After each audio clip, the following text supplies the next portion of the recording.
السلام عليكم ورحمة الله وبركاته. أبنائي طلبة الصف الرابع الابتدائي، هناخد النهاردة درس هناء على سطح القمر. الدرس اللي فات كان اسمه أمنية هناء، وفي الدرس اللي فات ده وصف لنا هناء، قال إن هي تلميذة نشيطة لديها أحلام وأمنيات كثيرة تتمنى أن تحققها.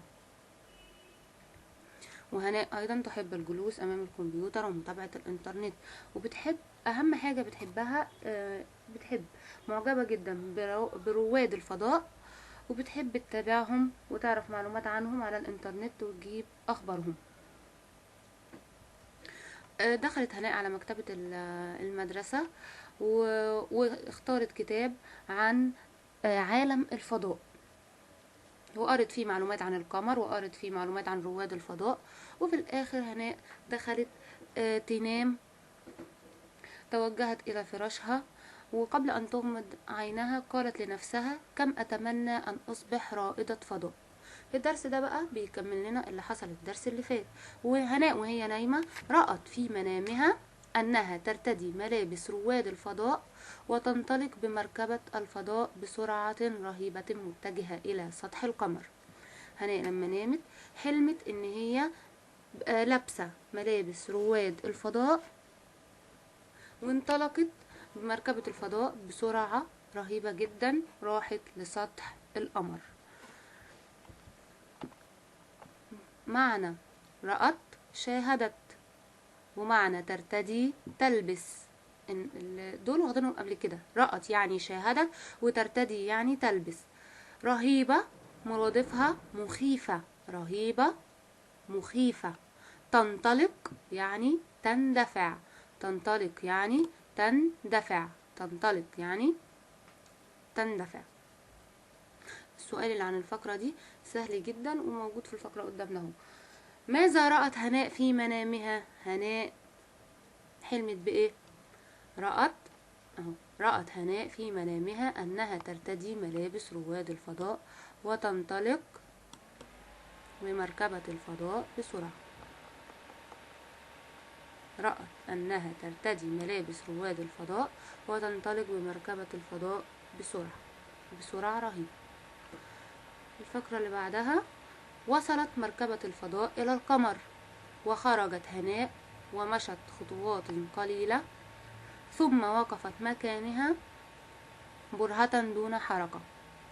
هناء وصلت بمركبة الفضاء اللي كانت راكباها، وصلت لحد سطح القمر، نزلت منها ومشيت شوية، بعد كده وقفت بتقول لنفسها: أنا فين؟ سألت نفسها: أين أنا؟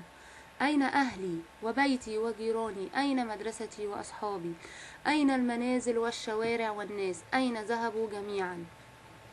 كل ده كانت مستغربة جدا المكان اللي هي فيه، وسألت نفسها كل الأسئلة دي، ولكنها سرعان ما تذكرت أنها تقف على سطح القمر. معنى برهة مدة قصيرة، برهة مرادفها مدة قصيرة. تذكرت مضادها نسيت، عكس تذكرت نسيت. الفقرة دي سهلة جدا. الفقرة اللي بعدها: تأملت هناء ونظرت حولها في دهشة وقالت: ما هذا؟ الأرض هنا غريبة الأحجار، الأحجار مثل المرآة تعكس الأضواء.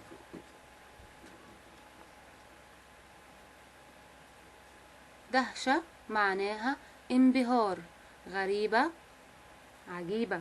مفرد الأحجار الحجر، مفرد الأضواء الضوء. سؤالنا عن الفقرة دي: أكمل. الأحجار هنا مثل نقط تعكس الأضواء. الأحجار هنا مثل إيه؟ مثل إيه؟ ها، مين هيجاوب؟ أنا. اتفضل. ها. المرآة. الأحجار مثل المرآة. برافو عليك. نشوف الفقرة اللي بعد كده. ثم وجدت نفسها تتحرك بسهولة، تقفز وتطير عاليا. قالت هناء وهي مسرورة: إنني أطير وأهبط مثل الفراشة.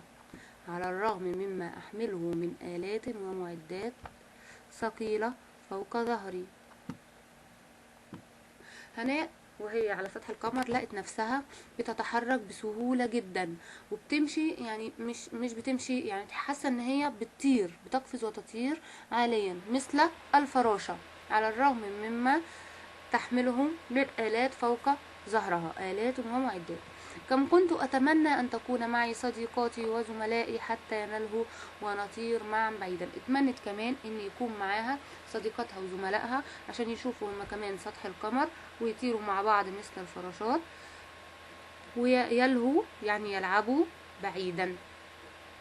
تقفز معناها تنط، مسرورة معناها سعيدة، أهبط معناها أنزل، آلات يعني أجهزة، أتمنى يعني أريد، نلهو يعني نلعب، نلهو يعني نلعب. نشوف السؤال اللي على الفقرة دي ايه. كيف وجدت هناء نفسها على سطح القمر؟ طبعا اهو السؤال موجود في الفقرة. وجدت نفسها تتحرك بسهولة، تقفز وتطير عاليا. وجدت نفسها تتحرك بسهولة، تطير وتقفز عاليا. الفقرة اللي بعدها. أحست هناء بالوحدة، فليس معها أنيس أو جليس على سطح القمر. وشعرت هناء بالخطر. شعرت هناء بالخطر ليه؟ من أن ينفد الطعام أو الشراب أو الأكسجين الذي في مركبة الفضاء. ترى ماذا فعلت هناء؟ هناء لقت نفسها على سطح القمر وحيدة، شعرت بالوحدة، ان هي معهاش حد، ولا حد من اهلها ولا حد من اصحابها موجود معاها على سطح القمر. شعرت ساعتها كمان بالخطر ليه؟ هي معاها طعام ومعاها شراب واكسجين في مركبة الفضاء اللي معاها، لكنها شعرت بالخطر ان هما ممكن يخلصوا منها في اي وقت من قبل ما ترجع بيتها. الوحدة يعني الانفراد، مرادف الوحدة الانفراد. أحست معناها شعرت. ينفد يعني ينتهي. مضاد الخطر الأمان، مضاد ينفد يبقى. السؤال بيقول بماذا أحست هناء وهي على سطح القمر؟ هناء أحست بإيه؟ هنقول له أهي. أحست هناء بالوحدة، فليس معها أنيس أو جليس. أحست بالوحدة فليس معها أنيس أو جليس على سطح القمر. طبعا دي سؤال تاني بيقول لي لماذا شعرت هناء بالخطر؟ لسه قايلة هناء شعرت بالخطر ليه؟ إن إيه اللي يخلص ممكن منها؟ هنقول شعرت هناء بالخطر من أن ينفد منها الطعام أو الأكسجين أو الشراب الذي في مركبة الفضاء. شعرت هناء بالخطر من أن ينفد منها الطعام أو الشراب أو الأكسجين الذي في مركبة الفضاء. درسنا خلص وصغير اهو حلو، ونتقابل في الدرس الجاي إن شاء الله. والسلام عليكم ورحمة الله وبركاته.